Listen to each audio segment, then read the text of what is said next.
Người đã đến với vòng tay cha mẹ Việt tối hôm nay. Chúng ta rất là hân hạnh mời được cô Sonia Erlich. Cô là giám đốc của cái bộ phận chuyên về đào tạo cũng như là nguồn nhân lực của cái tổ chức gọi là TeamUp. Thì cái tổ chức TeamUp cũng đã từng làm việc với chúng ta rồi trong những cái năm trước. Thì họ chuyên về cái vấn đề là hỗ trợ về cái sức khỏe tinh thần cho các em thanh thiếu niên cũng như là phụ huynh.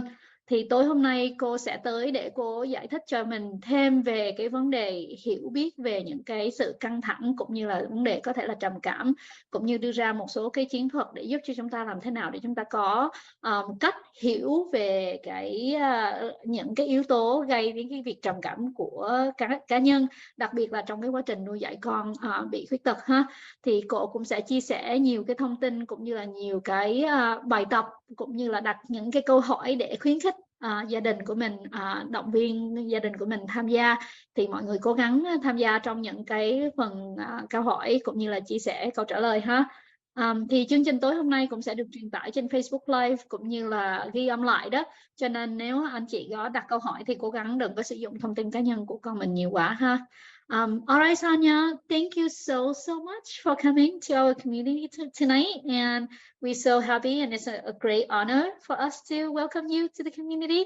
And this is just a start, and we look forward to further collaboration between TeamUp and the Circle of Vietnamese Parents. So welcome you, and the stage is yours. Thank you so much. It really feels like a huge honor to be asked and invited into a space that you've already created, where there's closeness and familiarity, and just to be trusted to come in. So thank you. Dạ, cảm ơn rất là nhiều là anh chị. Giống như tôi cảm thấy vinh dự được mời đến để chia sẻ với anh chị hôm nay trong cái môi trường gần gũi như thế này. So the talk tonight is called Taking Care of Ourselves and Each Other, Understanding and Responding to Mental Health Needs. Thì hôm nay mình sẽ nói về cái chủ đề là có thể hiểu được bản thân, hiểu được những cái người khác và chăm sóc lẫn nhau về sức khỏe tâm thần.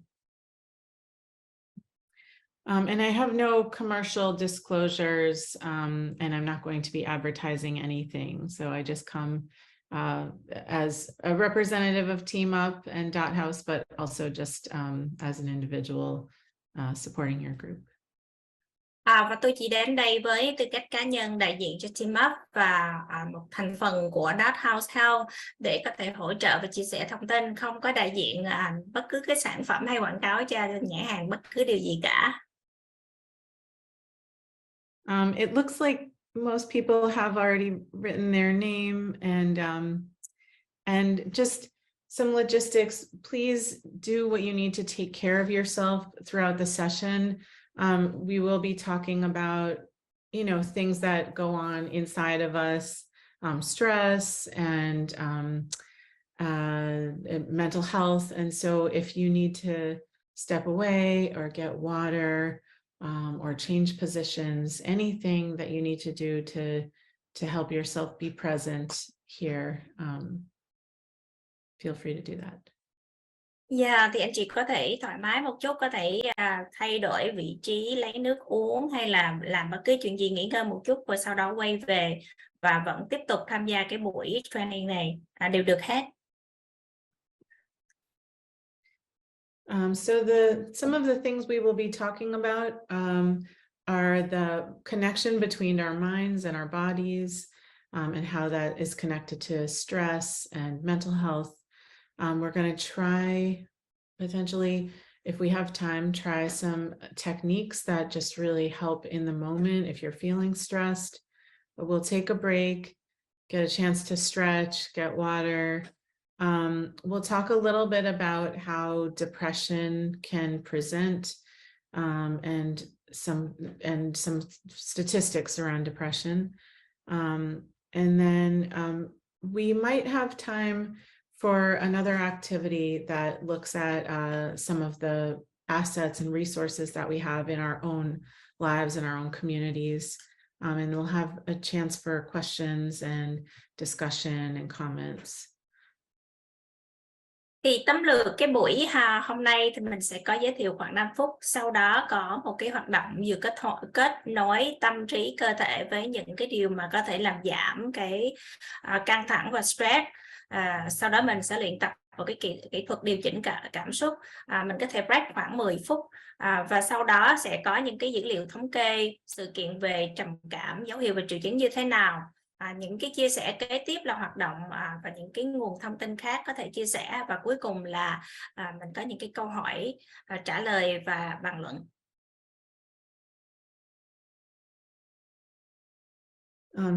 So I think I always like to come back to this quote that was from Michelle Obama, the former First Lady. And she says, everyone on earth, they'd tell us, was carrying around an unseen history, and that alone deserved some tolerance. And I think this quote is really important because issues that go on inside of us, they are not as obvious necessarily as like a broken leg or a rash, but they can really, really impact how we go through our days. And so the idea that everyone may be living with some kind of internal stress or struggle or something that's not going quite right, I think it's just a really important thing to kind of normalize that we've all got something going on at any given moment. Thì có những cái lúc mà trong cái biểu hiện trong tâm trạng của mình, tâm lý nó không có thể nào mà diễn ra thiệt là rõ ràng. Mình thấy rõ giống như là cây cỏ hoặc là những cái chân bị tổn thương, bị gãy, bị thương chẳng hạn. Thì mỗi người đều có những cái điều xảy ra, có thể nó không có được suôn sẻ và nó ảnh hưởng trực tiếp đến mỗi ngày của mình. Giống như cái câu nói của bà Obama nói rằng mỗi người trên trái đất đều có thể mang một cái lịch sử, một câu chuyện vô hình nào đó, và chỉ điều đó thôi cũng đáng được chấp nhận. So connected to that, we all experience stress. Stress is a normal part of life. There are stresses that are positive. For instance, you know, if you are being chased by a dog or a lion, that doesn't really happen very often. But if you're being chased, there's a normal amount of stress that kind of gets your adrenaline going. And is very helpful. It's a healthy stress. It helps you accomplish something. Similarly, if you have a test that you need to take, if your child has a test that they need to take, there can be an amount of stress that's sort of motivating. So that's what we would call positive stress. Thì mỗi người đều có những cái stress và căng thẳng, thì sẽ phân loại. Thì trong đó có những cái stress mang tính chất ảnh hưởng tích cực, ví dụ như chạy hoặc là những cái bài kiểm tra chẳng hạn, nó sẽ có ảnh hưởng bằng cách là làm cho mình có những cái động lực một cách tích cực.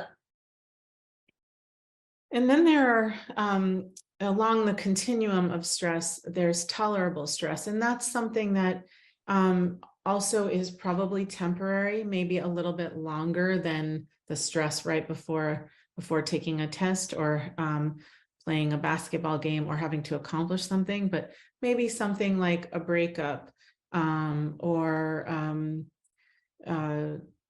you know, a period at work where you just like have meetings all day, just kind of a time of increased stress that can usually be managed by supportive relationships, by the things that exist in your life that support you regularly, whether it's going to church, for some people going to a therapist, maybe running or working out or getting a massage. And often in these states of tolerable stress, you even learn new skills because they are hard periods, and you may have to learn new skills to help you deal with them. Thì có những cái stress mình có thể chịu đựng được và có thể vượt qua được trong cái thời điểm mà thời gian nó tồn tại ngắn hạn mà thôi. Thường những cái stress đó sẽ xảy ra ví dụ như là trước khi mình làm bài kiểm tra, trước những cuộc thi đấu, hoặc là bất cứ những cái việc gì đó mang tính chất hơi căng thẳng. Ví dụ như là cả ngày mình làm việc mà có họp liên tục luôn thì mình cũng rất là stress. Những cái stress này sẽ được chịu đựng và sẽ được vượt qua bởi những cái mối quan hệ mình sẵn có. Ví dụ như những thành viên trong gia đình, mình đi nhà thờ, mình có thể đi tập thể dục hoặc là có những cái massage chẳng hạn. Thì những cái stress này sẽ giúp cho mọi người sẽ học được những cái kỹ năng mới. And then finally, there is toxic stress. And we think of toxic stress as a prolonged period, a longer period of the stress response being activated.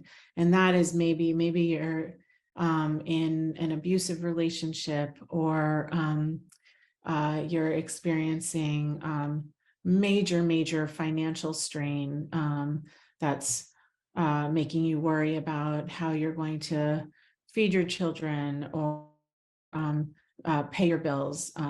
Maybe there's a period of insecurity around housing.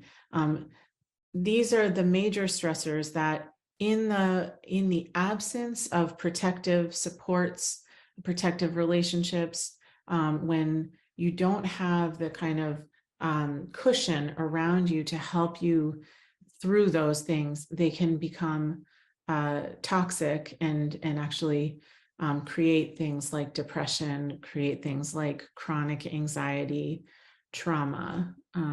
So that's what we consider kind of the far end of the stress continuum. Và một cái loại căng thẳng nữa mà mang tính chất độc hại, đây nói đến là những cái căng thẳng quá sức chịu đựng. Ví dụ như mình trong cái tình trạng mối quan hệ là mình bị ăn hiếp, bị đánh đập và một cái thời gian rất là dài, hoặc là mình chịu khó khăn trong vấn đề tài chính, không có tiền trong một thời gian dài, ví dụ như lo lắng cho con, trả tiền bill, hoặc là không có nhà ở một cách ổn định. Những cái stress độc hại này nếu mà mình có và kéo dài, không có được hỗ trợ bởi những cái mối quan hệ mà bền vững hoặc là những cái sự hỗ trợ khác, thì nó sẽ trở nên gây ảnh hưởng trực tiếp tới bản thân của mỗi người, trong đó sẽ gây ra là bị trầm cảm, bị chấn thương tâm lý hoặc là lo lắng. So again, just a few more comments on stress. It's a physiological phenomenon that is both fundamental to survival, in the example of motivating you to run faster when you're being chased by a lion. But it's also that kind of chronic toxic stress can be closely linked to several psychiatric disorders, such as depression, anxiety, and post-traumatic stress disorder. Và một lần nữa, khi mà mình giải thích một cái bình thường á, những cái stress mà mang tính chất vừa phải, không có ảnh hưởng nhiều, ví dụ như mình bị dí bởi một cái con sư tử chẳng hạn, mình chạy, thì cái đó là để mình sinh tồn và mình có thể vượt qua được. Nhưng mà những cái stress nó mang tính chất kéo dài và nặng nề mà độc hại thì sẽ gây ảnh hưởng đến tâm lý rất là lớn và dẫn đến những cái bệnh lý, trong đó phải kể đến là trầm cảm, lo lắng hoặc là những cái hội chứng trầm cảm sau khi mà bị stress. In some of the ways that we know that stress is happening and is getting to us are through these four components of our lives: through our body, our physical state, through our mind, through our emotions, and then through our behaviors. And these are just some examples. I think they're also written in Vietnamese. These are some examples of what may happen in your body, mind, emotions, behavior when you're experiencing a lot of stress. So maybe just if you could take a minute and look at these lists and just notice if any of these are, if you experience any of these when you are stressed. Khi có stress thì sẽ ảnh hưởng trực tiếp đến cơ thể, tâm trí, tình cảm và hành vi. Những cái từ có thể mình đã viết bằng tiếng Việt rồi và rất là nhiều triệu chứng khác nhau. Anh chị có thể dành 1 hoặc là 2 phút đọc thử coi mình có một trong những cái triệu chứng nào trong đó hay không ạ? Sonia, you want me to read, or it's okay, just let the parent read by themselves? Oh, whatever you think is better.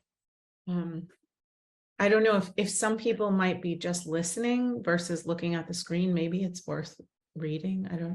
It's whatever you think. Dạ, Duyên xin phép đọc rất là nhanh những cái triệu chứng được ảnh hưởng. Nếu anh chị có cái triệu chứng nào mà mình có thì có thể phát biểu, bật lên phát biểu hoặc là đánh trên ô chat box cũng được, hay là mấy anh chị thấy cũng được, Duyên có thể đọc ha.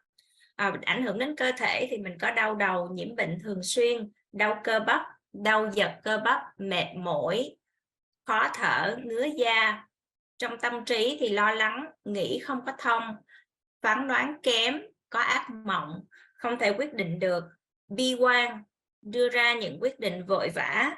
Về mặt hành vi thì dễ bị tai nạn, mất ăn mất ngủ, không muốn quan hệ tình dục, uống nhiều rượu, đứng ngồi không yên hoặc hút thuốc nhiều hơn. Về tình cảm thì không có tự tin, hay làm phiền, thờ ơ, dễ cáu gắt, trầm cảm, xa lánh hoặc e ngại.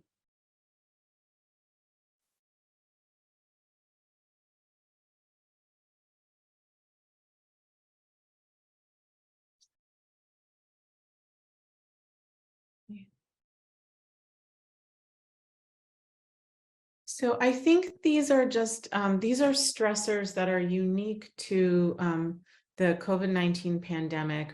And yes, we are out of the emergency state, but I think it's important to name these because that it just happened. It lasted for several years.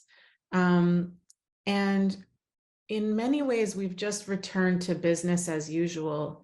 And I think that can be very hard on your system when the stress that you've been carrying for years has not been acknowledged. And so many people describe, oh, well, I'm not, I'm not worried about COVID anymore. Why am I so tired? Why do I not want to go and socialize with people? Well, there were real major stressors for many years. So I think it's just helpful to acknowledge the stressors that came of that particular period, that came suddenly and chronically, and just notice if, as you're looking at this list, if any of these apply to you. Đặc biệt trong cái cơn đại dịch vừa qua sẽ đến một cách đột ngột và kéo dài. Thực sự những cái căng thẳng đó có ảnh hưởng đến mỗi người rất là nhiều. Có khi mình có thể khó nhận biết được, mặc dù là Covid đã vừa qua, mình trở lại cuộc sống khá là bình thường, quay trở lại trong thời gian cũng khá ngắn. Cho nên có khi những cái ảnh hưởng đó vẫn còn ảnh hưởng trên cơ thể mà mình có thể không có nhận biết. Ví dụ như là mình nói hết Covid tôi hết sợ rồi, nhưng mà cơ thể của mình vẫn không có muốn đi làm lại chẳng hạn, hoặc không có muốn gặp những cái người khác, lánh xa người khác. Thì tất cả những cái triệu chứng hoặc là những cái điều mà cổ nói trong những cái ô này thì không biết là có thể đúng ở một vài phụ huynh.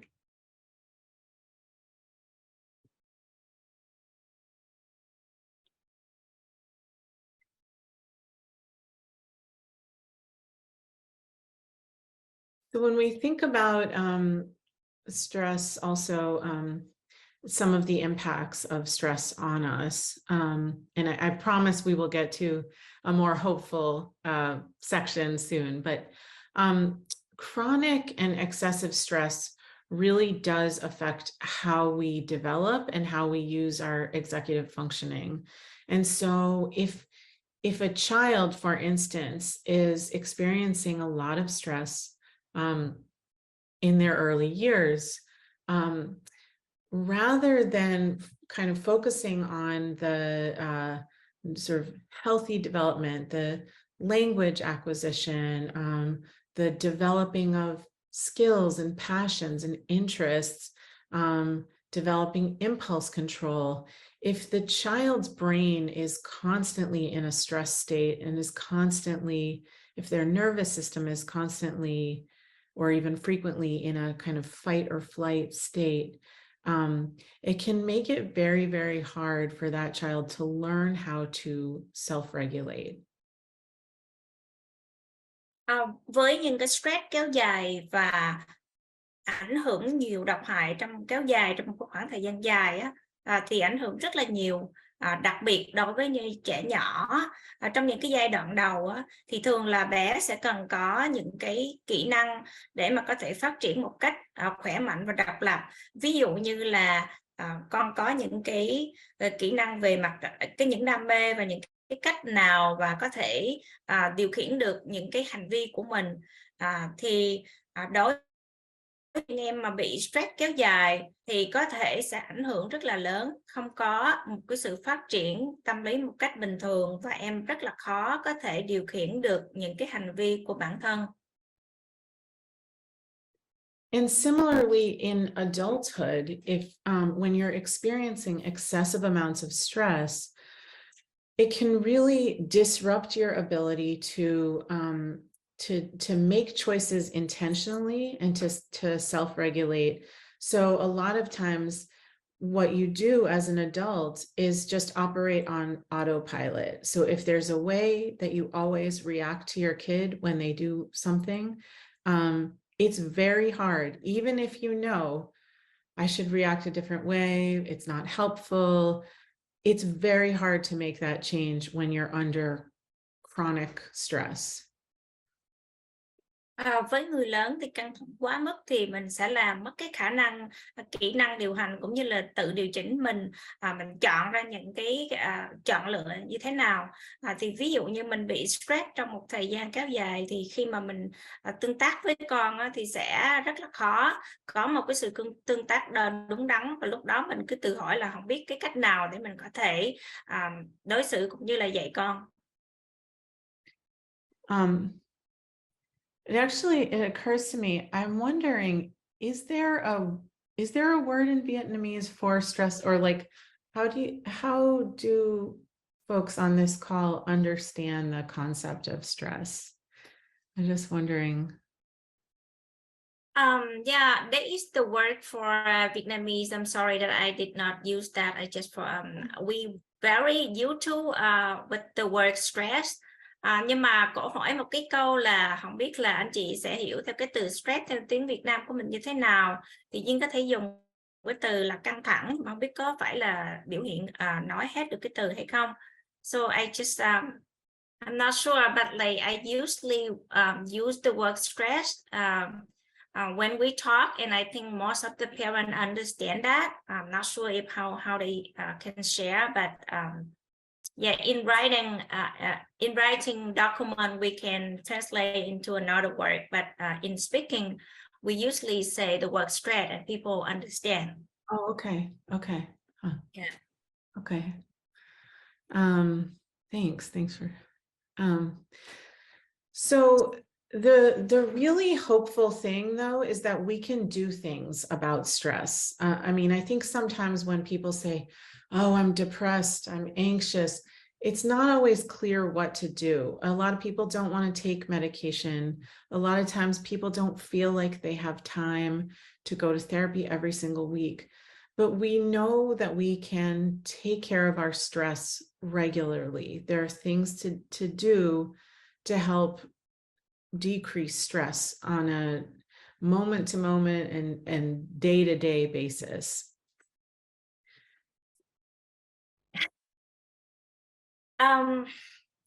I think I'm sorry, Sonia. One question from the mom. I just about, can you explain what is stress? And we will talk about just what you just say. Yeah, I think that's I was starting to think like, wow, I keep saying this word and not everyone thinks about it in the same way. Yeah, right. I think, very from a medical standpoint, the stress hormone is cortisol. So a lot of time, like when you are in a state of fight or flight, when you're afraid, when you are afraid, anxious, feeling unsafe, feeling unstable, feeling pressured, the hormonal glands can secrete excess cortisol. And so we see that, physically that can create like problems with weight, like people can begin to gain weight when they have too much cortisol. We also notice that it can create mood swings. So a state of like heavy activation, like you have all this nervous energy, and then exhaustion. So that's one way to describe stress. I can. Yeah. Cảm ơn Trân có một cái câu hỏi. Thì theo mà định nghĩa trong y khoa đó, stress là nó sẽ có liên quan trực tiếp tới một cái hormone cortisol. Khi mà stress đó, thì trong cái trạng thái ví dụ như mình sợ hãi, là lo lắng, không thấy an toàn, không thấy ổn định, mình thấy lúc nào cũng bị căng thẳng hết, thì cái lượng hormone cortisol sẽ tăng lên trong máu. Từ đó nó sẽ ảnh hưởng trực tiếp đến những cái cơ thể của bình thường của mình. Ví dụ như là mình sẽ tăng cân, và lúc nào mình cũng có một cái tâm trạng rất là mệt mỏi. But stress is also in some ways it's very personal, and it has a lot to do with sort of the amount of things that are being thrown at you, the amount that you're managing as an individual or as a parent, and then the amount of support and kind of outlets, the amount that you are able to discharge that pressure and intensity. And I think, one of the things that we find when, with parents of all ages is that when their child is experiencing major struggles, there's a saying that you're only as happy as your happiest child. And when your child is really struggling, often the parent then struggles and can become very stressed out. So I think a really wonderful thing is that you've created this group to sort of hold these struggles together, or hold these issues and think about them together and not in isolation. Và cái stress nó sẽ tùy khác nhau ở mỗi cái cá nhân. Ví dụ như là cái số lượng mà mình bị stress, những cái căng thẳng, những cái gì mà khó khăn nó đến với bản thân của mình, số lượng là bao nhiêu, thời gian là bao nhiêu, mình có cái sự hỗ trợ để mà đối phó với những cái stress đó ở mức độ nào. Ngoài ra điều quan trọng nữa là cách nào mình có thể buông bỏ và giống như là bỏ xuống những cái stress đó, cái mức độ nào. Thì theo nghiên cứu người ta thấy là ở những cái phụ huynh có con ở bất kỳ độ tuổi nào, thì thường là khi con mình hạnh phúc á, thì con mình rất là vui vẻ, mình sẽ đỡ stress. Nhưng mà con mình có bất cứ vấn đề gì thì mình sẽ stress rất là nhiều. Cái điều rất là hay và may mắn là nhóm của mình thì phụ huynh họp lại với nhau, thì có những cái khó khăn thì mình sẽ cùng suy nghĩ để vượt qua, chứ không có phải là mình đơn lẻ để đối diện với những cái stress hàng ngày. And then maybe just one other comment is that, stress is a part of life. It is a normal part of life. It's normal to experience stress. The problem is when you have ongoing chronic stress without support and without getting to de-stress. And that's when it can turn into things like depression, anxiety, trauma. Một cái điều nữa là cái stress, cái căng thẳng là một cái phần của cuộc sống. Thật ra không có ai mà không có stress hết. Tuy nhiên nếu mà cái stress đó mang tính chất nặng nề, độc hại và kéo dài, không có một cái sự hỗ trợ, không có những cái điều gì mà làm bớt cái stress đó đi, thì nó sẽ dẫn đến ảnh hưởng trực tiếp đến cơ thể của mình. Và cái điều rõ ràng nhất sẽ là trầm cảm, lo lắng hoặc là chấn thương tâm lý. I noticed a question in the chat from Juan, and it was, does stress always present in the same way for everyone, and does it always impact all 4 areas, the body, mind, emotions, and behaviors? And I can say for myself, I always know that I'm stressed if I start to watch more lame television. And if I start to want to eat a lot of bread and cheese and no fruits and vegetables. Those are my immediate tells. And then sometimes I grind my teeth, like that's how I can kind of easily know that I'm stressed. And then if I don't deal with it, things get worse. But everyone has different signs, indications.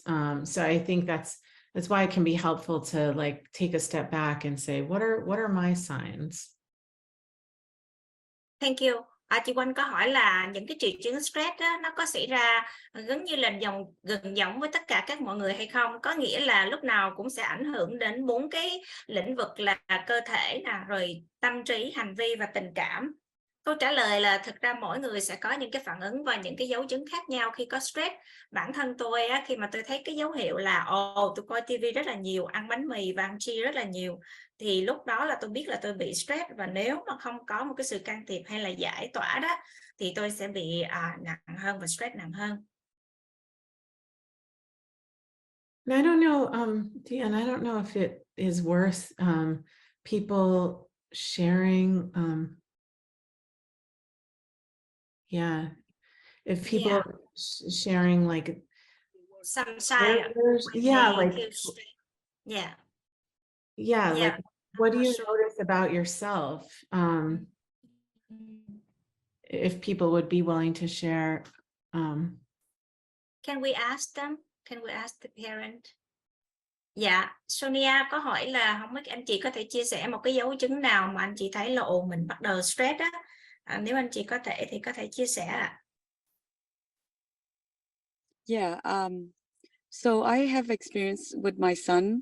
Like I noticed he snapped easily, and every time he snapped at me, saying rude stuff or throwing stuff, he would tell me, "Oh, I'm stressed about going to somewhere or doing something." And I'm thinking, is it really stress, or is he just using an excuse? It's just a habit. So how can I tell if it's a stress? I know that he has anxiety, whenever he has things to do or going somewhere.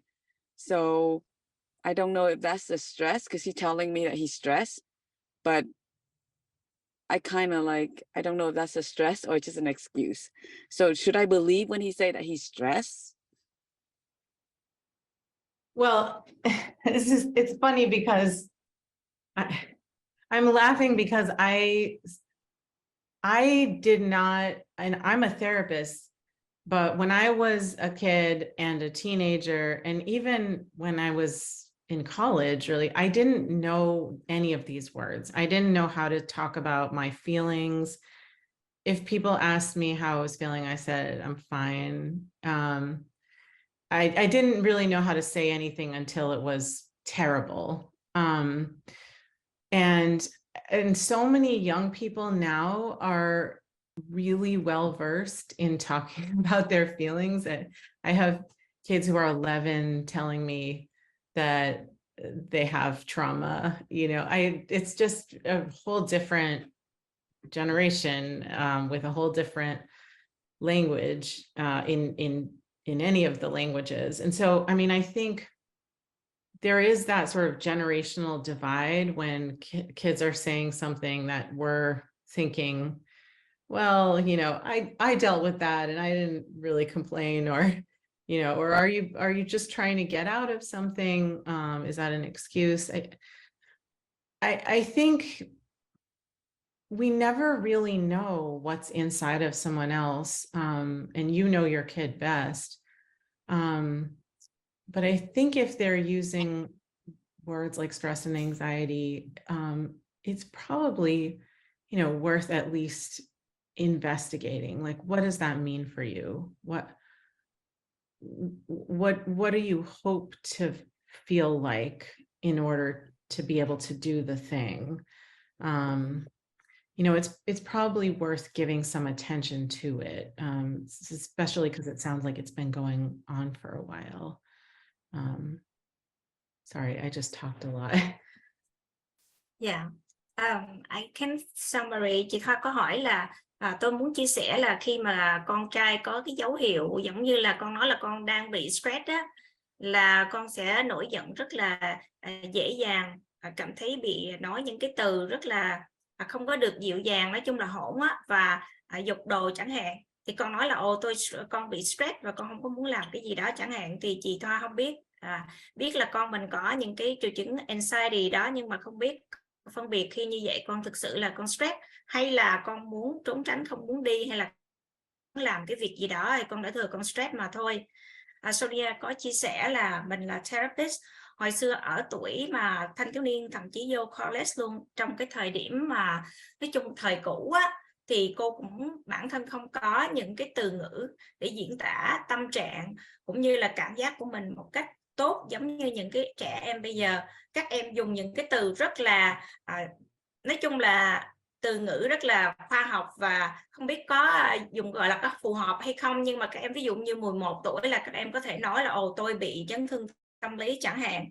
Có nghĩa là cái thế hệ của mình nó có thể có một cái sự hiểu khác nhau. Mình thế hệ cũ thì có những cái stress nhỏ hay lớn mình nói là mình sẽ đương đầu, còn các con thì các con có được dạy và được nói ra một cách rất là mạnh dạn và suôn sẻ cái tâm trạng cảm giác của mình.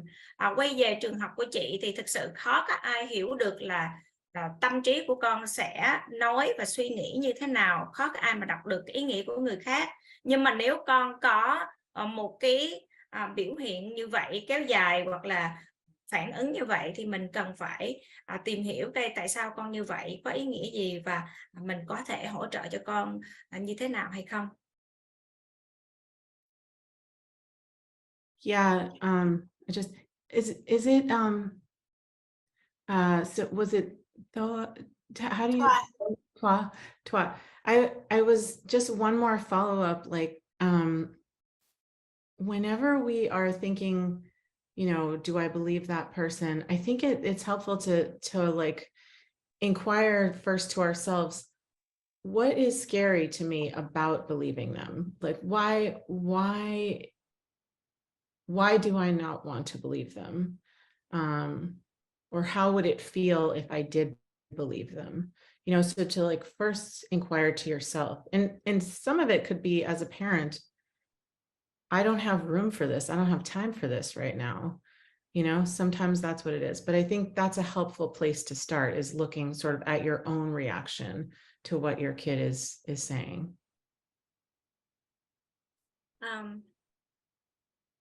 Và với chị Thoa thì cô có chia sẻ là có khi mình phụ huynh mình sẽ tự hỏi là tại sao mình có khi không có tin rằng con mình nó đang bị stress hay căng thẳng, và có khi thì phụ huynh mình không có đủ cái thời gian tại cái thời điểm đó để mình tìm hiểu thêm, thì có thể chị coi lại ngay cái khoảnh khắc hoặc là cái thời điểm đó con mình như thế nào để mình tìm hiểu thêm tại sao con có những cái hành vi hoặc là giận như vậy.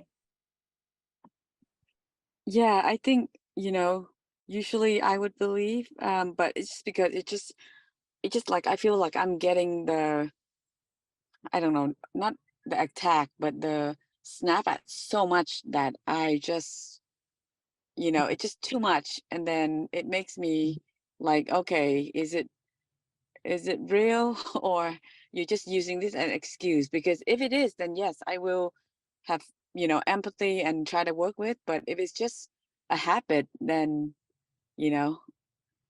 it's hard for me to accept and tolerate. Yes.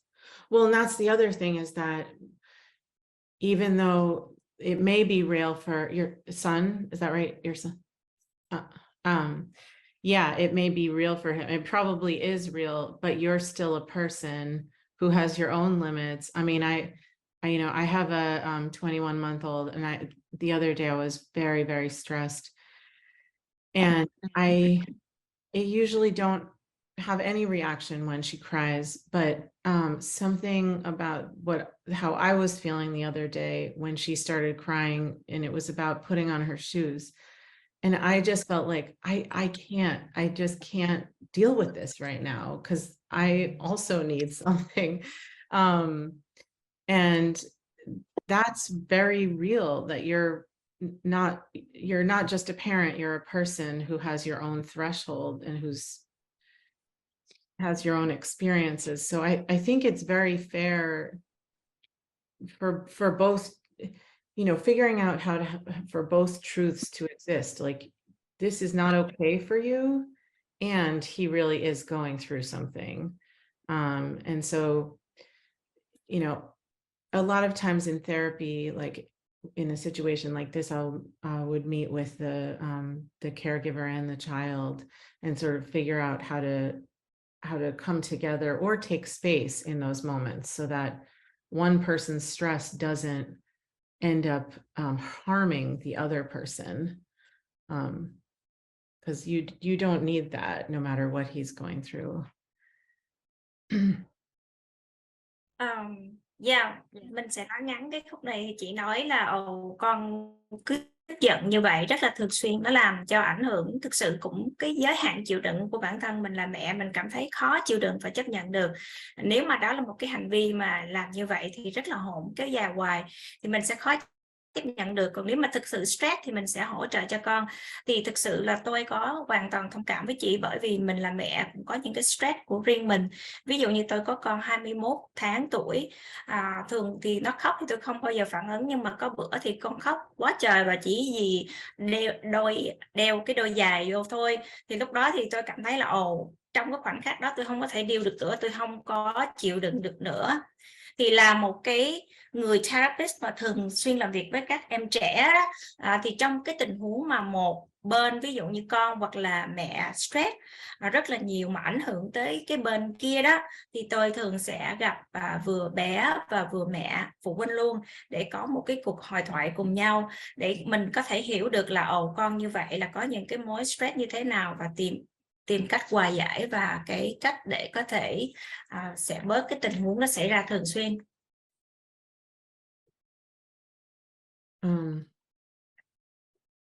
Yes, thank you for the feedback. Yes. Yeah, sure. Good luck. It takes.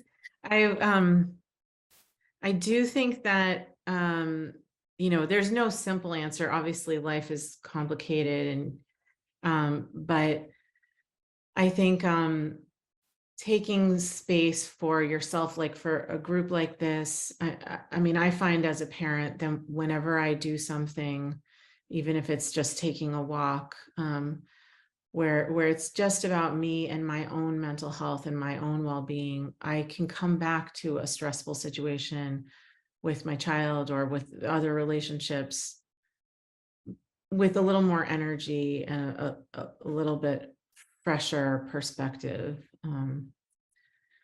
So I hope for that for all of us here.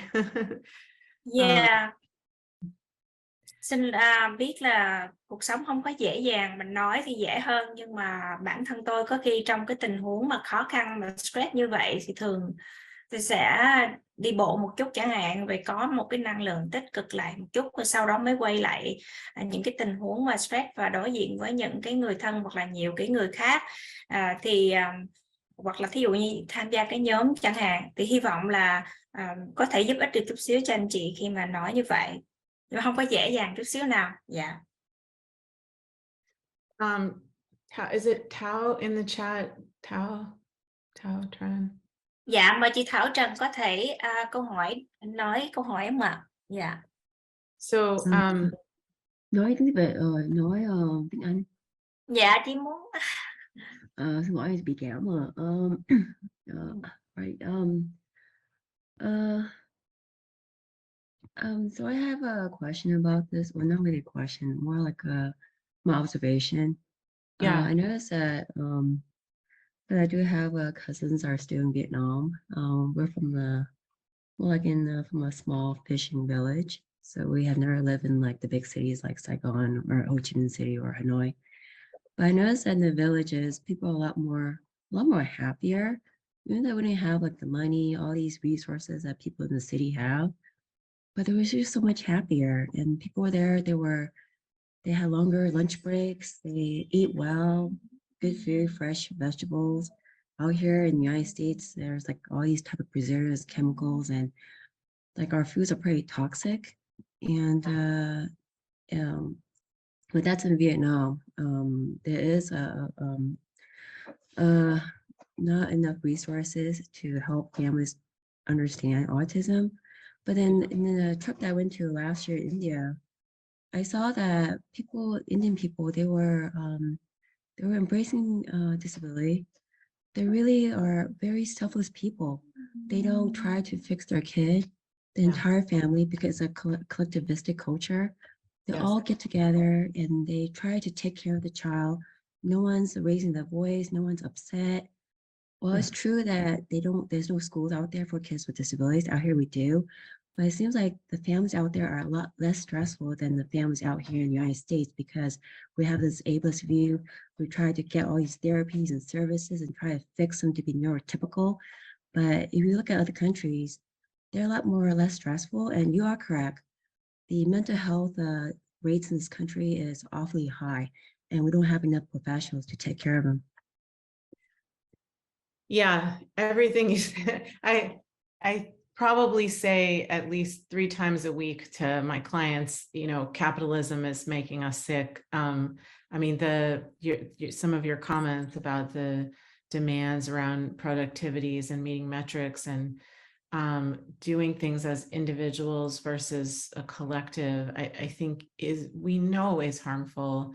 And yes, this idea of fixing our children, making them neurotypical, which even that language is sort of judgmental of, you know, it's already putting some children outside of the norm. And that's not going to make anyone feel well about themselves, to think of themselves that way. I have to say some of my greatest experiences as a therapist have been with young people on the spectrum. I learned so much, and I wish our systems were better designed to really elevate their voices and perspectives, because they're often things that they're seeing that a lot of us who like interact more fluidly don't think about in our day, or don't have to think about. And yeah, I think there are a lot of systemic problems. And then I think, you know, so I do come at therapy with a sort of social justice lens. I think that has to be part of healing and well-being. I think we have to. Oh, sorry, Dina.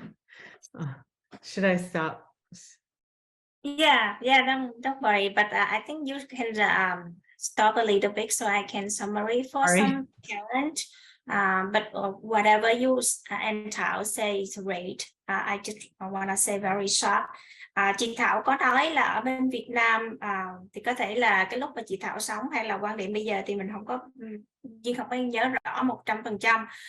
Tuy nhiên là mình sống ở những cái thành phố mà nhỏ vừa phải, không có thành phố lớn như Hà Nội, Sài Gòn á, thì nơi đó thì mặc dù dân chúng không có những cái điều kiện vật chất tốt, không có nhiều cái resource, nhiều cái vật chất, tuy nhiên có vẻ là người dân sống có vẻ hạnh phúc hơn, họ có cái thời gian ăn trưa dài hơn, ăn những cái thức ăn mà tươi sống, thì thực sự ít có stress rất là nhiều.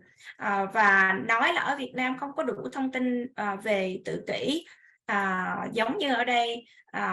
Tuy nhiên khi mà chị có cái dịp thì chị thấy thì ở đó khi mà các con về đó thì các con trẻ sẽ được những cái gia đình và nhiều cái thành viên khác yêu thương cùng với nhau chăm sóc, không có la nạt nộ, không có try to mà sửa chữa con mình hành vi như thế nào. Thực sự là trẻ em với lại người lớn, cảm giác của chị Thảo là ở bên Việt Nam có vẻ ít stressful hơn so với ở cái nước Mỹ. Thì thực sự là cơ sở vật chất thì rất là tốt, tuy nhiên cái cuộc sống vật chất và ăn uống hóa chất đồ rất là nhiều. Không biết thì sao chính xác, nhưng mà cái tỷ lệ người stress ở đây tăng rất là nhiều so với những cái nước khác, và hoàn toàn không có những cái bác sĩ tâm lý cũng như là therapist đủ để mà đáp ứng những nhu cầu bệnh nhân này. Cô Sonia nói rất là nhiều, nhưng mà trong đó đúng là ở nước Mỹ cái chủ nghĩa cá nhân rất là cao, trong đó về những cái rào cản về mặt hệ thống rất là lớn, và cô ước rằng sẽ có những cái hỗ trợ tốt hơn cho những cái trẻ, đặc biệt là trẻ có tự kỷ về mặt tâm lý và nhiều cái dịch vụ hỗ trợ khác nữa. Please keep going. So Sonia, Yeah. I have a question. So Yeah. you know, it's hard when you doing therapy for the children or the patient. You try to be, you know, social justice. You validate, but when they go back to society or to, you know, interact with other people don't have the same view like you. So it's hard. You know, they only get one validation from the visit with you, but going Right. back to, you know, dealing with society, then it's still the same, you know. Yeah.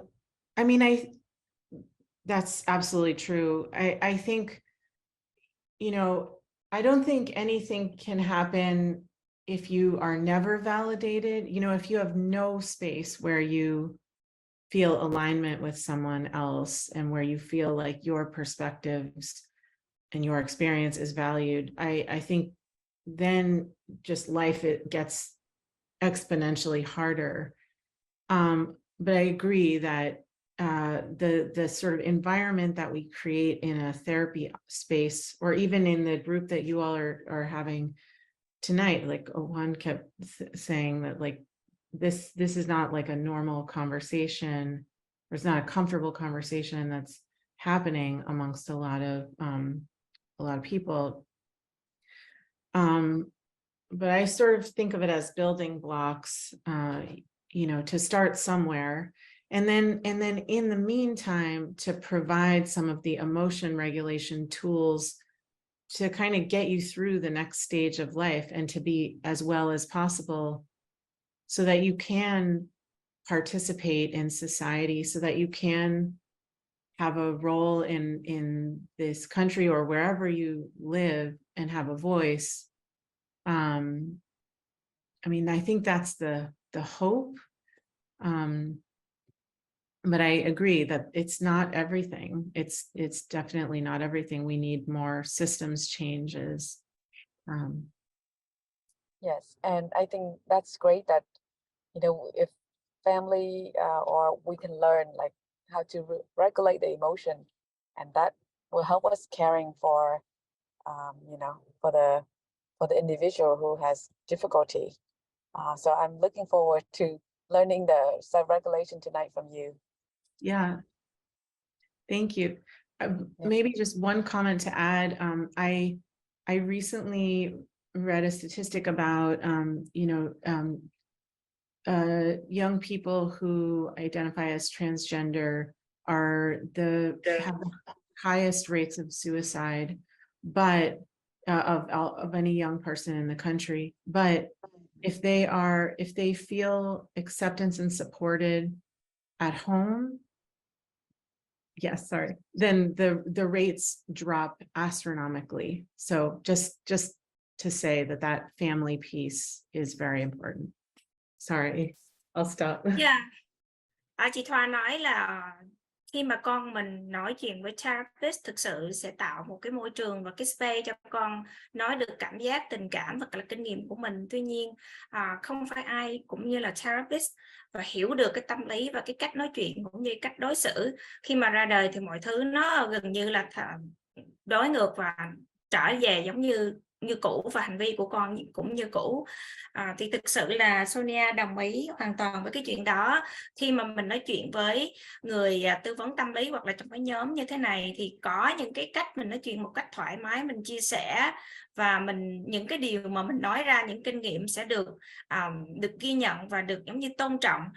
Tuy nhiên ở bên ngoài thì rất là khó cái điều đó sẽ được duy trì. Tuy nhiên chúng tôi có một cái hy vọng, cái kỳ vọng, có nghĩa là từ những cái người tư vấn tâm lý hoặc là những cái nhóm giống như chúng mình như thế này sẽ trang bị cho phụ huynh những cái công cụ để mình giúp cho phụ huynh trang bị những cái kỹ năng để mình có thể hòa nhập, mình khẳng định được vai trò và nói lên cái tiếng nói của mình. Thì tôi hy vọng là cái hệ thống đó có sẽ thay đổi Tôi biết là rất là khó. Tuy nhiên chị Thoa nói là hôm nay rất là hy vọng sẽ học được những cái kỹ năng để mà điều khiển cảm xúc tình cảm của mình. Sonia có chia sẻ một cái thống kê rất là nhỏ, những cái em mà trẻ mà transgender, tức là các con mà muốn chuyển đổi giới tính đó, thì cái tỷ lệ tự tử của các con rất là cao. Tuy nhiên nếu mà gia đình đó mà chấp nhận và cho con đồng thuận và hiểu con á, thì cái tỷ lệ tự tử giảm xuống rất là nhiều. Thank you. Thank you, Jan. You're amazing. I don't know how you're doing this. In the spirit of thinking about wellness, maybe we should take our break now so people can stretch and get water. And then we can come back and talk about the tools. Does that sound okay? Okay. Yeah, it's gonna be great. Anh chị có thể nghỉ khoảng 10 phút á, uống nước hay bất cứ gì đó, mình sẽ quay lại rồi mình sẽ nói về những cái công cụ để mà điều hòa cảm xúc và mình giảm stress như thế nào. Cảm ơn anh chị nhiều. So should we say 10 minutes and just Mình có thể 10 phút ha. Yeah, so what time we will come back? I mean, or even 7 minutes if we came back at 7:10, is that okay? Yeah. Anh chị mình sẽ quay lại lúc 7 giờ 10 phút ạ. Cảm ơn anh chị nhé. Thank you.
Hi, everyone. I hope you had a chance to do something that that felt good.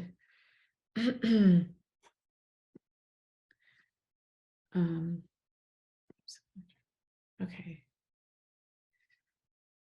So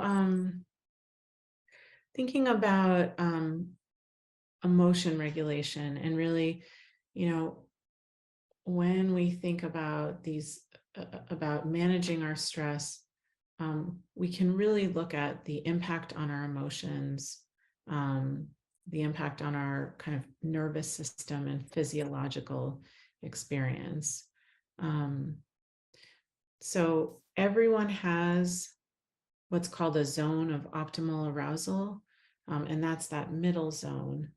That is where we really are operating from a place of clear thinking, of kind of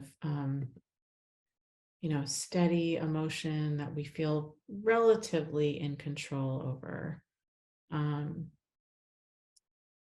where we can be creative, where we can feel calm but not exhausted, and energized but not hyper.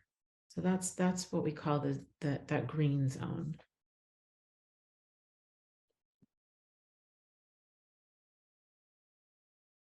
Yeah, I'm right here. The green zone. Thì thực sự là khi mà cái stress mình điều khiển cái cảm xúc nó như thế nào thì mình sẽ nói một sơ qua về cái vùng gọi là cái vùng mà màu xanh lá cây ấy, là một cái vùng mà nơi đó mình sẽ có những cái suy nghĩ tương đối là rõ ràng, mình có thể học được những cái điều khác nhau, kiểm soát được cảm xúc, tâm trạng mình bình tĩnh, mình vẫn năng động nhưng mà không có quá năng động. The zone of hyperarousal, we often understand as when we're feeling really anxious, when we're feeling really overly activated, when we're feeling angry, frightened, when we're energized, but it's not a good feeling of energy. Sometimes it can be sort of a stress feeling in your chest, in your throat, in your whole body. Your whole body can feel kind of tense in that red zone. Và cái vùng mà màu đỏ là cái vùng mà rất là lo lắng, nào cũng giận dữ, sợ hãi, năng lượng nó rất là kích động, làm cho cái cơ thể, đặc biệt là cái vùng ở ngực rất là căng thẳng và cả cái cơ thể mình đều căng.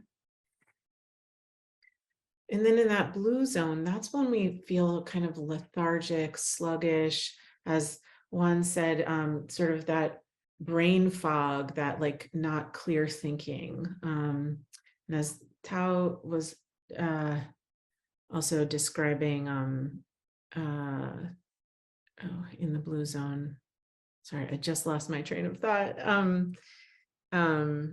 But when you have kind of chronic stress, you can kind of spike into the red zone and then drop into the blue zone.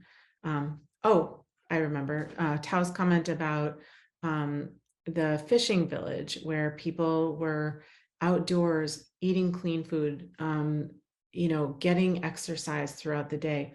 All of those things help us stay in that green zone. Dạ, và khi mà mình bị stress á, thì mình cái tâm trạng nó sẽ từ vùng đỏ xuống vùng màu xanh á, là cái vùng đó là không có những cái đầu óc mình mụ mị, không có những cái ý nghĩ rất là rõ ràng. Thảo có chia sẻ giống như hồi nãy là những cái cư dân sống ở những cái vùng quê, những cái thanh bình hiền lành á, thì mình đi ra ngoài nhiều, mình trồng vườn, câu cá, có những cái hoạt động khác nhau sẽ giúp cho cơ thể con người ở trên cái vùng màu xanh á, tức là lúc nào cũng cảm thấy yên bình và không có stress nhiều.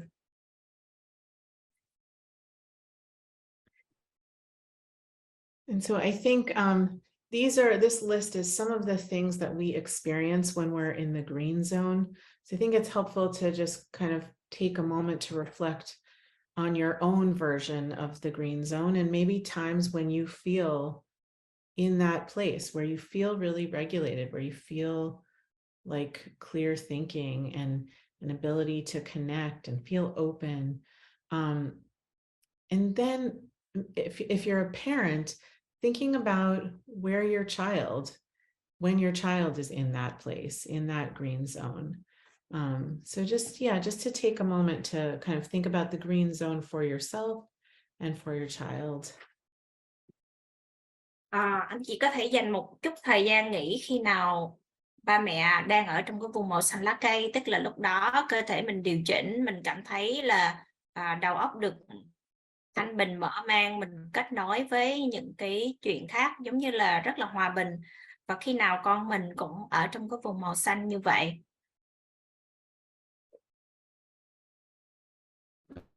So I have a question. So as a caretaker, if your child is in the red zone and the blue zone, what can you do to help?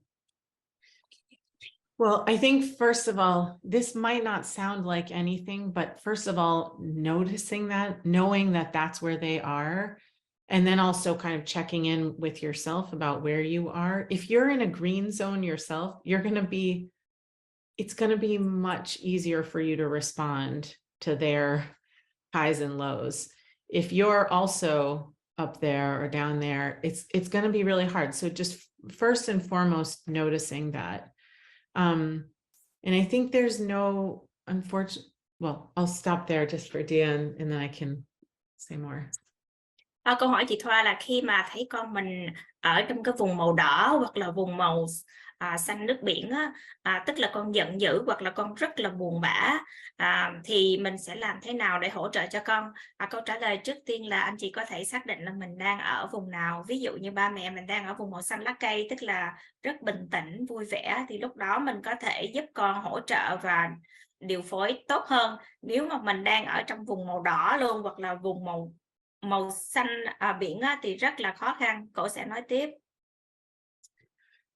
And so once you acknowledge where you are, where they are, then you can kind of manage your expectations. So if someone is in the red zone or the blue zone, they will not necessarily be able to take in, like you probably won't be successful if you try to reason with them. That's not really probably what's going to help them calm down. Maybe taking a walk. Maybe I worked with a mother and daughter who, when one of them or both of them were getting very anxious, they made a contract that they would go to the side of the room and put their legs up the wall, because when your legs are elevated above your heart, it helps your heart rate slow down. So that was their contract that they figured out, and that helped them kind of what we call co-regulate, so get sort of on the same page. I'll pause for a minute. Dạ, thì khi mình biết được bản thân ở cái vùng nào đỏ, xanh hoặc là xanh lá cây và con ở cái vùng nào, thì lúc đó mình sẽ điều chỉnh cái sự điều phối. Ví dụ như con đang ở vùng đỏ thì rất là khó có thể giải thích, nói lý do cho con bớt giận hay là bất cứ cái chuyện gì đang lúc mà con giận dữ, thì lúc đó mình sẽ đi bộ hoặc là mình nghỉ một khoảng thời gian rồi sau đó mới có thể quay trở lại nói với con. Ví dụ như tôi đang làm việc với một người mẹ và con gái, thì hai mẹ con có một cái thỏa thuận với nhau là khi mà cả hai giận dữ hoặc là lo lắng, đang trong tâm trạng mà muốn gây gổ với nhau, thì sẽ có một cái hợp đồng là đưa hai cái chân của mẹ và con lên trên cái tường đó, rồi mình nghỉ ngơi mỗi người một cái góc phòng. Thì cái này cũng sẽ là, thứ nhất là dấu hiệu nhận biết là hai mẹ con hiện tại rất là không có được ổn. Thứ hai là cái chân mà để trên tường nó sẽ giúp hạ nhịp tim xuống, thì nó sẽ làm giảm giận dữ. So, and I think in the spirit of managing expectations, it's important when your child is in the red or the blue zone to assume that it's not going to go super well. It's not going to be, you may not come to a resolution in that moment. Sometimes taking space where everyone can kind of calm down is the most important thing. But I think what really tends to work is if you can notice when you're in the green zone and when your child is in the green zone, taking time at that point to come up with some strategies together. You know, what can I do? Like, what can I do to help you or to help us in those hard moments? And kind of coming up with a plan with them that you can then refer back to in the really hard moments. Và khi mình xác định mẹ và con hoặc là phụ huynh hoặc là các trẻ ở trong vùng nào, ví dụ như là trẻ đang ở vùng màu đỏ hoặc là vùng màu xanh nước biển á, thì rất là khó có thể giải quyết hoặc là điều chỉnh cái hành vi hoặc là những cái cơn giận của con. Khi mà mình xác định khi phụ huynh và con đang ở trong vùng màu xanh lá cây hết á, thì lúc đó sẽ dành thời gian nói chuyện với nhau và tìm ra cái phương cách cùng nhau có thể giải quyết cái vấn đề khi mà giận dữ thì sẽ làm như thế nào, thì mình sẽ hỏi con mình trong cái tâm trạng lúc mình đang ở màu xanh.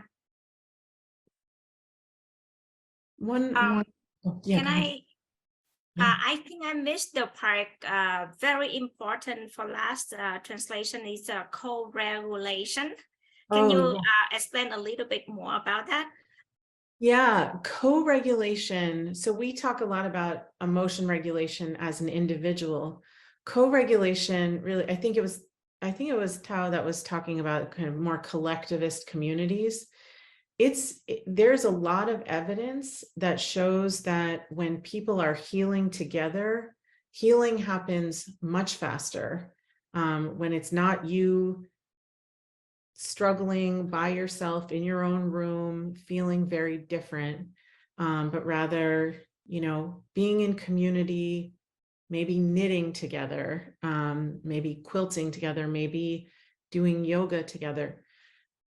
co-regulation between a caregiver and a child is really similar to that. It's sort of using the communal space, the collective, the relationship to bring the emotional state to health, to wellness. So kind of doing that together is the point of co-regulation. Thank you. Thì cái việc mà mình điều chỉnh cùng với nhau á, nhưng dịch tạm thời là như vậy, đó là những cái khái niệm rất là quan trọng trong cái việc điều chỉnh bản thân và người khác. Ví dụ như mình đang gặp buồn hay stress gì đó thì bản thân mình tự giải quyết thực ra nó hơi khó khăn và khó rất là nhiều so với mình cùng chia sẻ và mình cùng hàn gắn lại với một cái nhóm, với một cộng đồng chẳng hạn. Thì cái đó gọi là co-regulation. Thì ở trong nhà thì người ta khuyên rằng đối với những cái người ba mẹ, phụ huynh và các con sẽ có cái phương thức là mình cùng nhau. Ví dụ như cùng nhau là sẽ làm cái gì đó, và đương nhiên trong cái lúc mà bước mà điều chỉnh được những cái hành vi mà cân nhận của con thì cái khái niệm correlation này sẽ mình giúp cho con mình nó sẽ vượt qua cùng với mình, chứ không có phải là một mình con phải tự chịu đựng hay là vượt qua cái thời gian khó khăn trong phòng một mình, mà mình sẽ ở với con và mình sẽ vượt qua với con.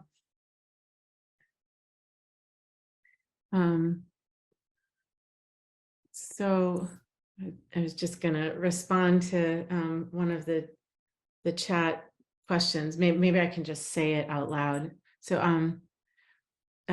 from V Nguyen, how many therapeutic sessions is an okay number for individuals who are resistant to therapy? And I would say that there's no magic number.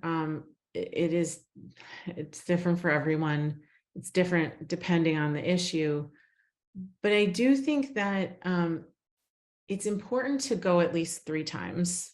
Or I would say, I tell people to go 3 times before you make a decision about like, this is not helpful, or this is helpful, or this could be helpful, but not with this person, and I want to try someone else. I think you don't know if something's going to be useful to you until you've gone 3 times, because it is so new for most people. And particularly if you're resistant, there can be some walls up, so it makes it hard to really get what you can out of it. Câu hỏi của chị Vân là đối với người mà không có quan niệm là tư vấn tâm lý là có tác dụng, họ không có chấp nhận á, thì mình sẽ thử khoảng bao nhiêu lần thì mình ngưng. Câu trả lời thì mỗi người mỗi khác, nhưng mà thường đa số sẽ là thử khoảng 3 lần.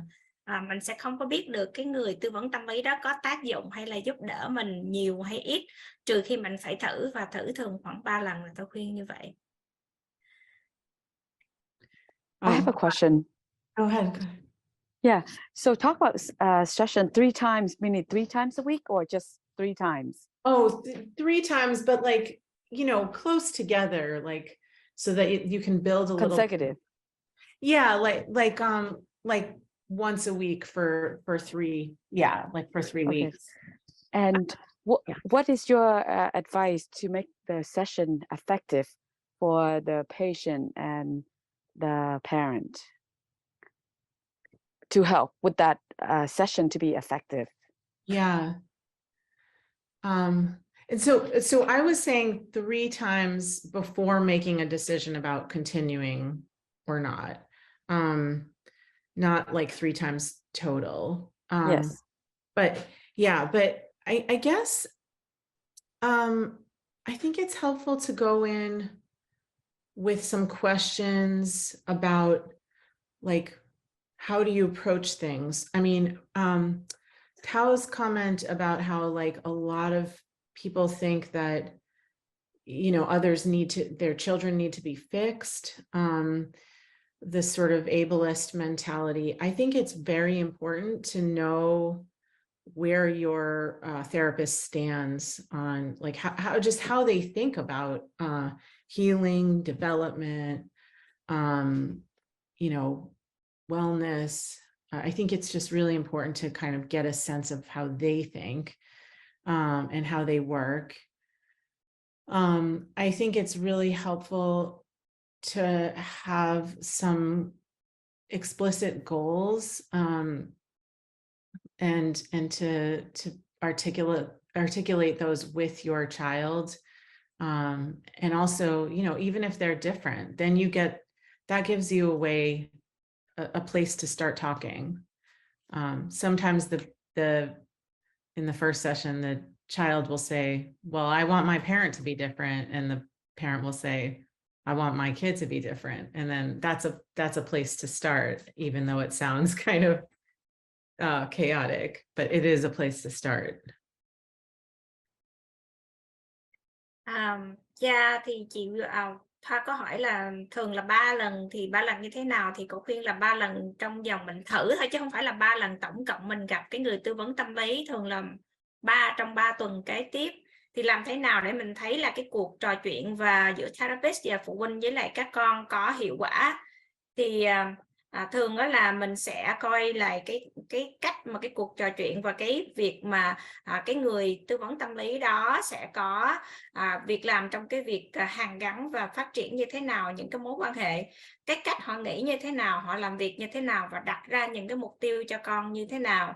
Đặc biệt là có khi là khi mà các con mình làm việc thì họ muốn là con thay đổi hoặc là mẹ thay đổi hoặc là phụ huynh thay đổi, thì sẽ tùy vào cái tình huống mà sẽ có những cái cách làm của cái người tư vấn tâm lý sẽ hiệu quả cho từng gia đình. I don't know if many of you know Dr. Huy Nguyen at Dot House. I interviewed him once, and he said that he's a pediatrician. He's not a therapist, but he's a pediatrician. And he said that he wants every child to know and truly believe that this world is big enough for them and can handle anything that they're going through, and that this world really is for them. And I think it's important to work with someone who kind of has that bigger sense of hope and possibility for your child and for you. But he's someone who's right in our own community in Dorchester.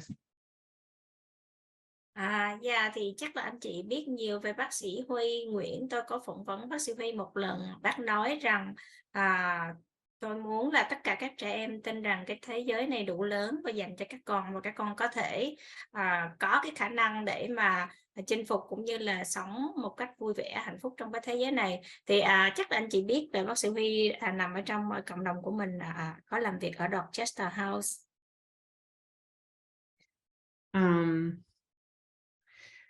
I'm just looking in the chat about faith-based clinicians or resources, and we are going to get into resources and resource sharing, which and maybe we'll do that in a little bit. But I think I'm really glad that you're thinking in those terms already.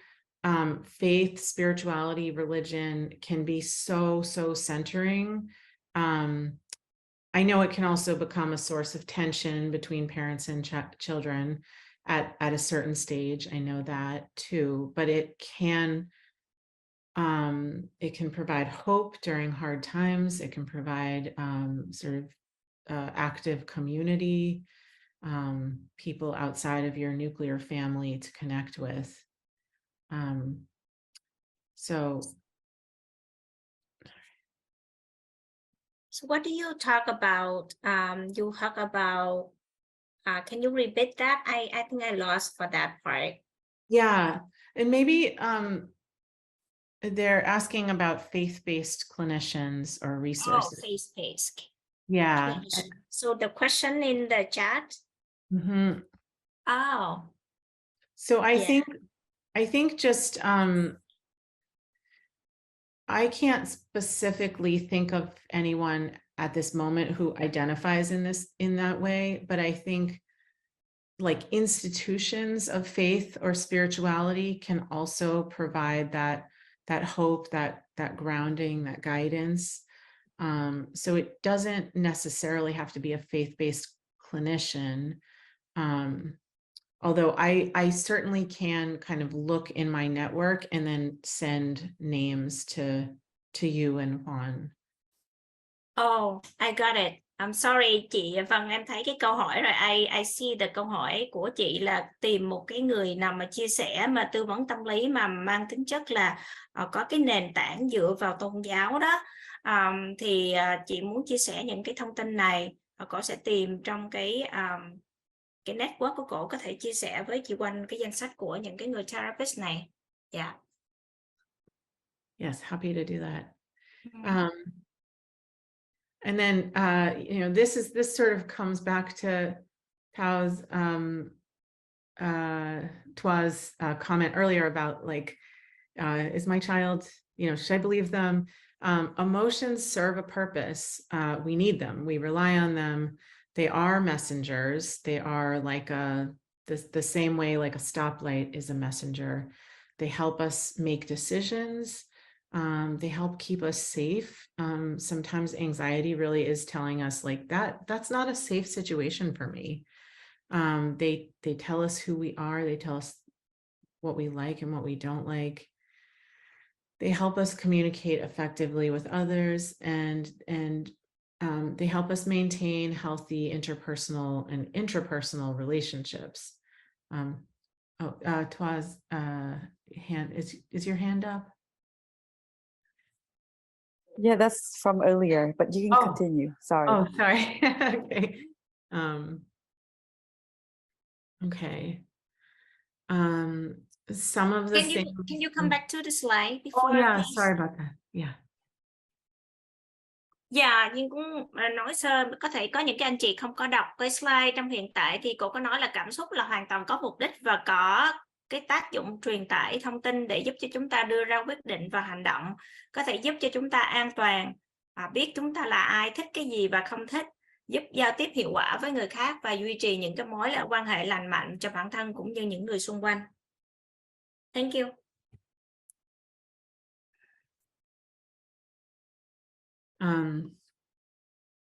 And then, you know, the more we get to know our own emotions, the more, you know, Juan mentioned insomnia earlier.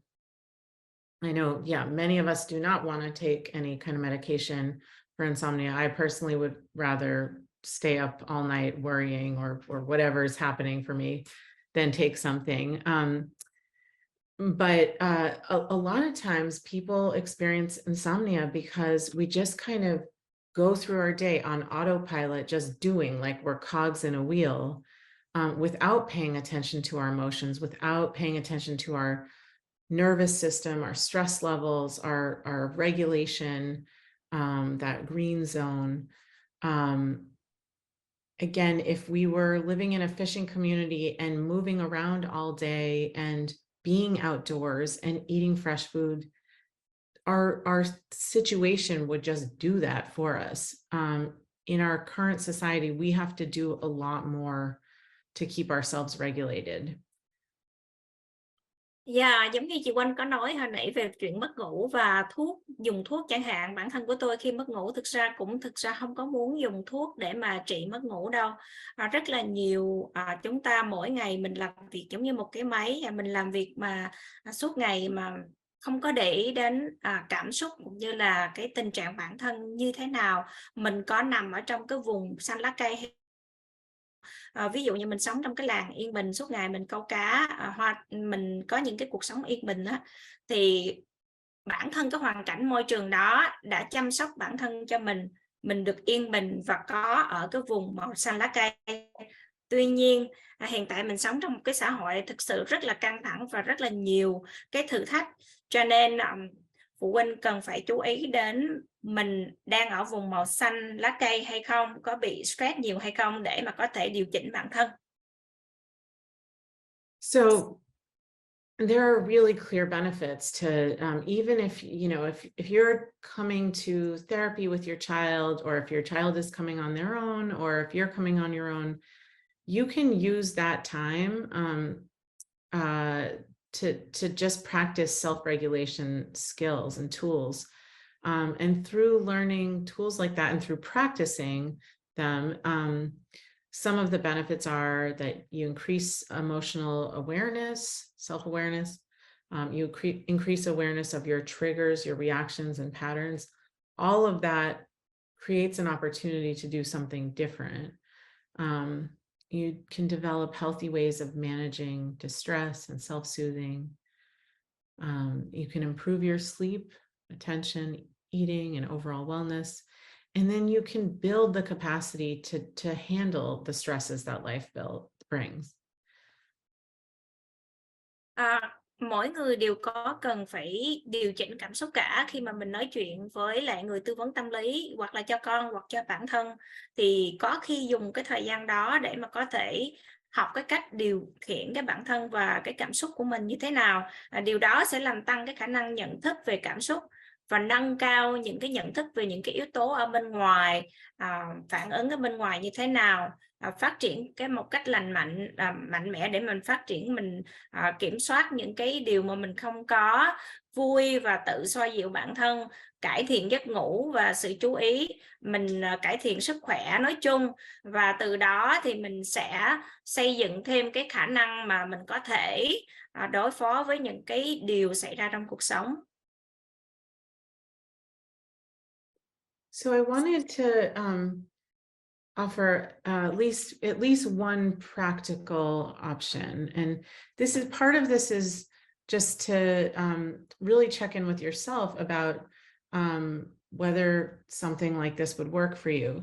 There are a million tools, there are a million things that you can do, and it's really helpful to know what are the things that will uniquely help you feel better, and maybe your child. I had a couple of techniques here, but I'm thinking maybe we can send these out and you can try these ones on your own, but I can teach a simpler one right now, if that's okay. It takes about 2 minutes. Would that be okay? Yeah, có rất là nhiều công cụ để mà mình có thể làm cho bản thân nó đỡ stress á, thì cô sẽ gửi ra thông tin, nhưng mà mình có thể thực hành trong vòng khoảng 2 phút được không ạ?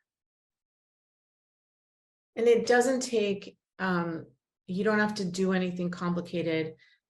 If you're sitting, it will work. If you're standing, it will work.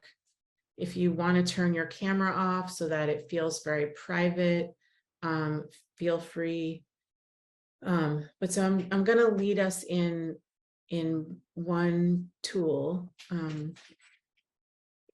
Yeah, mình sẽ thực hành một cái biện pháp, mình đang đứng hay ngồi hay là mở webcam hay không cũng được, để cho anh chị cảm thấy nó hơi bí mật một chút xíu, để có thể là một cái công cụ giúp cho bản thân mình xả stress ha. Yes, please. I think the parents say yes, please. They are ready to do that. Great. Oh, great. Okay. Yes. Wonderful. Thank you. And thank you in advance for your openness. I appreciate it. So if you are looking at the screen, if you can kind of push back, if you're sitting, push back and just give yourself a break from the screen. Just like, you can angle away from it just so you can hear. Or if you're standing, that's fine too. But begin to settle into wherever you are, sitting or standing.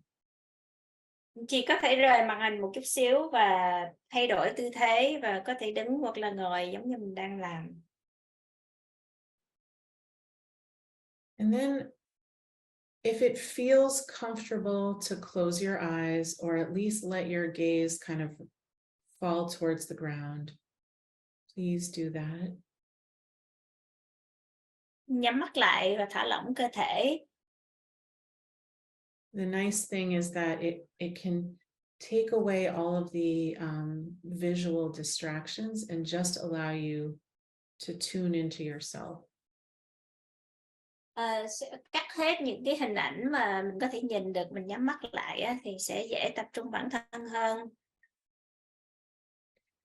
And so as you're here, paying more attention to yourself, ask yourself on a scale of 0 to 10, 10 being the most intense worry that you've ever felt, or stress, or distress, 0 being none. What is your number right now? Mình nhắm mắt lại và tự hỏi là từ 1 cho đến 10. 10 là mình lo lắng nhiều nhất và không là không có lo lắng. Thì anh sẽ chọn anh chị chọn mình điểm mình lo lắng là khoảng điểm số mấy. And then whatever your number is, just kind of take a note of it and put it away. There's no right or wrong. Dù con số nào cũng được, không có đúng hay sai, nhưng mà anh chị nhớ cái con số đó.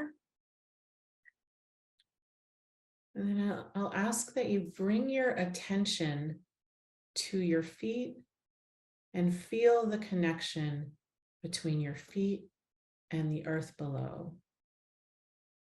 Tập trung vào bàn chân của mình và cảm nhận được cái sự tiếp xúc giữa bàn chân và mặt đất. And take 2 deep breaths here.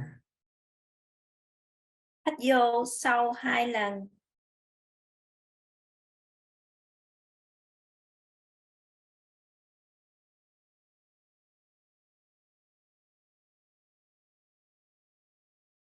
And then I'll ask that you bring your attention to the center of your body, to your belly, and around to your lower back.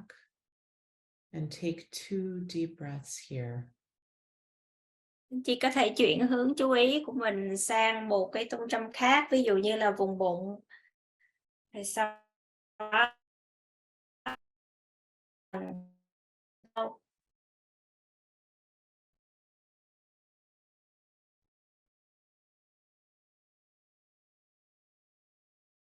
And then, if you'd like, bring your attention to the top of your head and feel your spine getting longer. And take 2 deep breaths here. chuyển sang chú ý lên vùng trên một chút là vùng đầu và cột sống. Sau đó hít thở 2 lần thật sâu.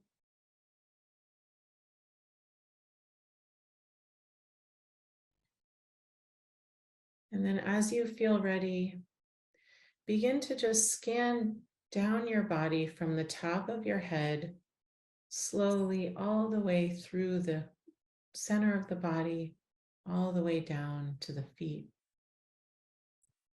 Và một lần nữa anh chị có thể tập trung những cái ý nghĩ của mình từ đỉnh đầu, từ từ xuống cột sống, theo cái trung tâm đường chính của cơ thể, dài xuống cho đến chân. Take 2 deep breaths here.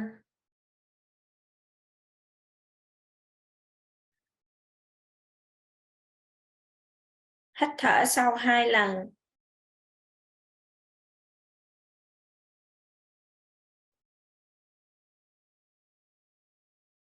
And then one last time, bring your attention from your feet all the way back up the body, all the way up to the top of the head. Và một lần nữa mình sẽ chuyển sự chú ý từ bàn chân cho đến 2 chân, cơ thể và đến đỉnh đầu.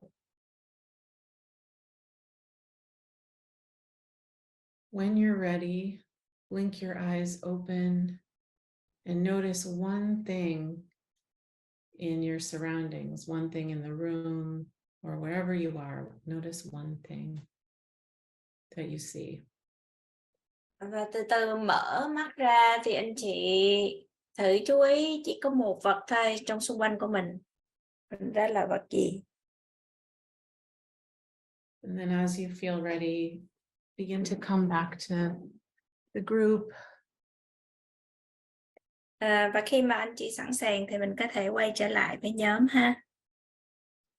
And before we start to get back into the PowerPoint, just take a minute to ask yourself about that number. On a scale from 0 to 10, how much distress am I experiencing now? Dành một phút để nhớ lại thì cái mức độ stress và căng thẳng của anh chị từ 0 cho đến 10 á, thì mình đang là số mấy?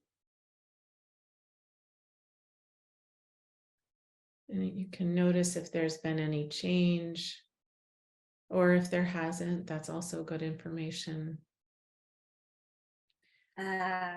Và coi cái số mình mới vừa nhận được so với lúc nãy hồi đầu á, có thay đổi hay không? So I'm curious if just what people's experiences were like, you know, how that felt to do and what you noticed about it. Anh thì có thể chia sẻ cái phương pháp này được áp dụng như thế nào, có một cái cảm nhận như thế nào, anh thì chia sẻ.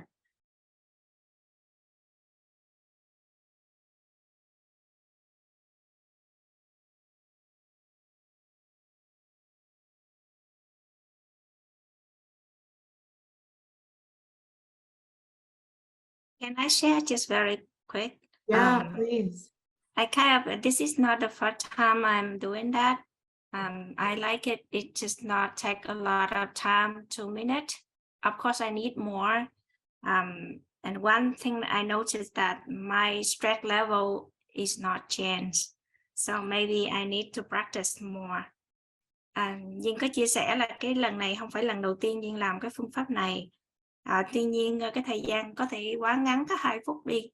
Cho nên cái con số mà hồi nãy Duyên mà mới đầu làm là stress mình là số mấy đó. Thì sau khi làm thì cũng cái lượng stress nó cũng giống nhau, nó không thay đổi. Chắc có thể là phải tập thêm nhiều thì nó mới có thể có hiệu quả. Yeah. Thank you for that feedback, and that's such good awareness. And it can be good to do even if it doesn't lower your number. It's sort of like, you know, it's like if you're trying to eat healthier, like you won't necessarily feel 100% better after one salad, you know. But I also think it's important to know what we respond to at different times, like maybe when you are in the middle of a kind of pressured activity where you have to translate, it's a lot of work. Maybe you really can't relax too much. Or maybe what you need is something more active right now. You know, these are really good, important things to get to know about yourself as you try different techniques. Yeah. Cậu nói có thể là mình thử một lần cũng chưa có thấy nhiều đâu. Tuy nhiên ví dụ như mình ăn uống mà thay đổi cái chế độ ăn uống thì mình đâu có thể nào thấy mà lành mạnh hoàn toàn sau một lần ăn salad đâu. Có thể là Duyên đang tập trung thông dịch cho nên không có thể nào thấy cái cơ thể mình mà bớt stress được.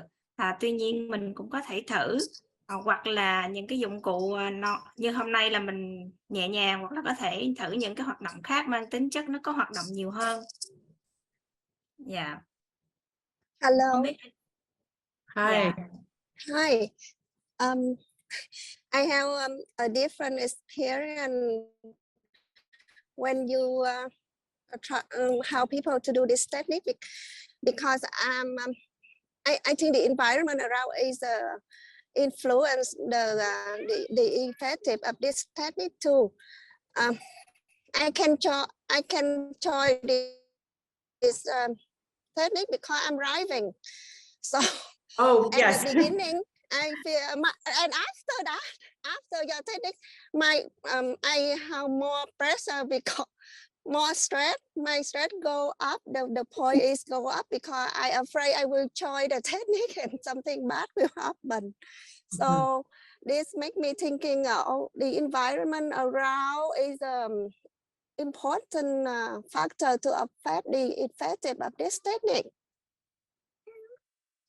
Absolutely. That's absolutely. And like, you have to take that into account whenever you try any of them. Like this is like one, hopefully everyone starts to build out their toolbox. I hope that, well, we won't have a chance to get to this activity today, but I'll just show you, and you probably can't see because you're driving.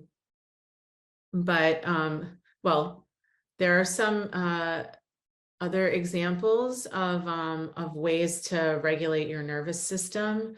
So these are, I have some pictures that you probably can't see, but like walking a dog or drawing or petting a cat, doing music, doing something enjoyable with your parent, caregiver, or child.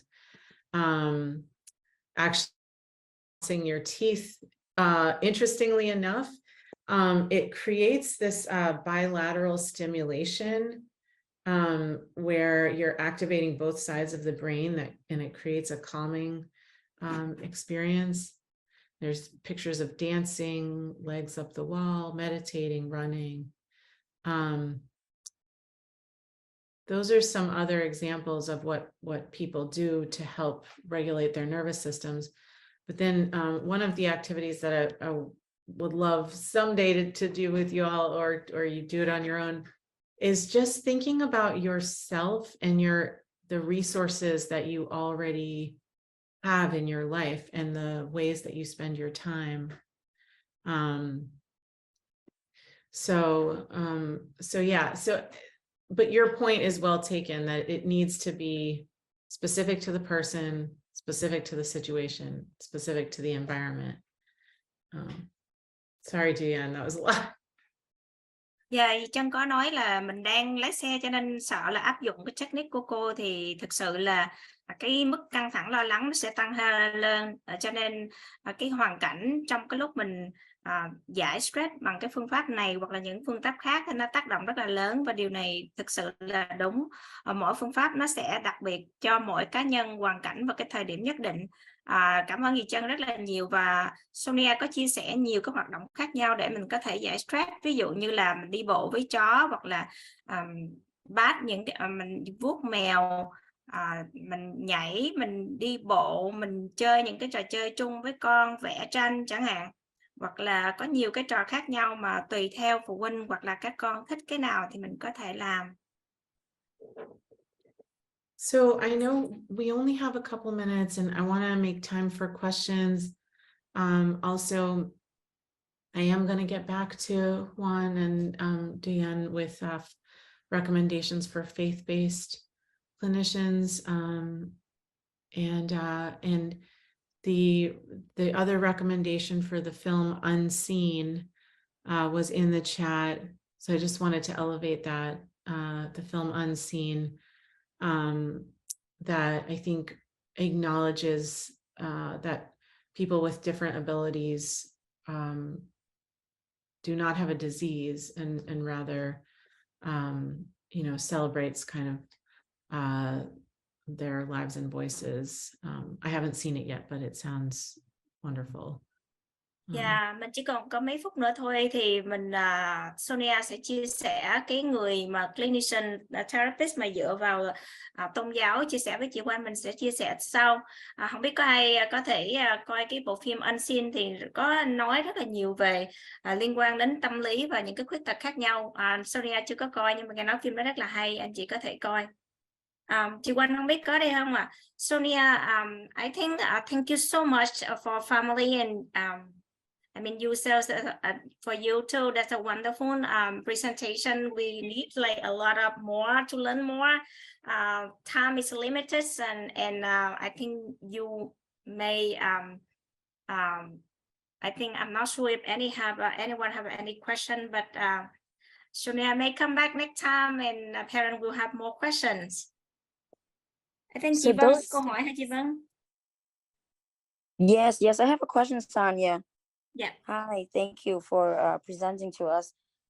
For someone who has like a very long memory, I don't know if there's a diagnosis for it or anything.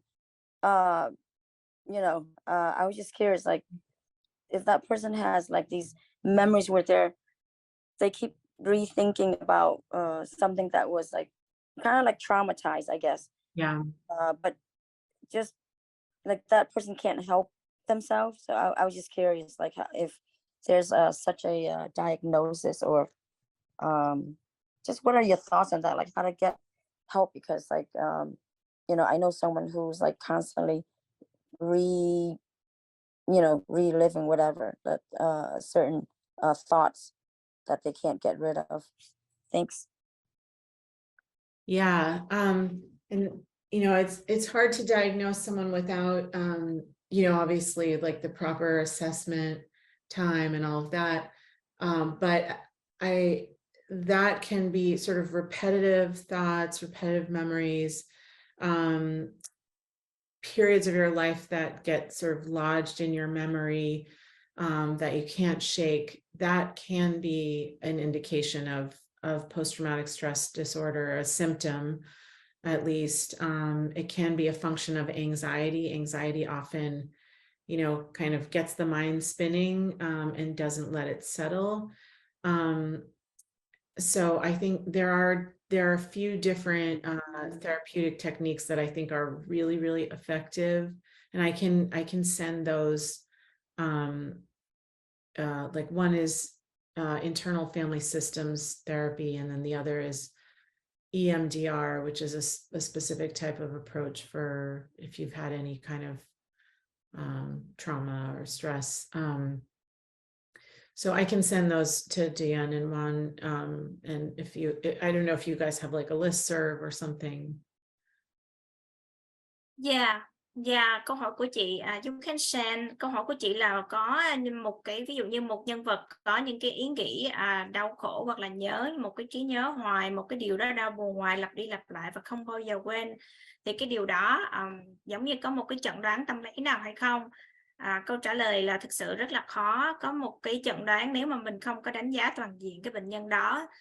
Tuy nhiên cái triệu chứng chị chỉ ra thì có một cái triệu chứng tương tự giống như là sau chấn thương tâm lý á, nó sẽ có những cái ảnh hưởng rất là lớn, đặc biệt là cái người đó sẽ rất là lo lắng và không có một cái tâm lý hoàn toàn bình thường được.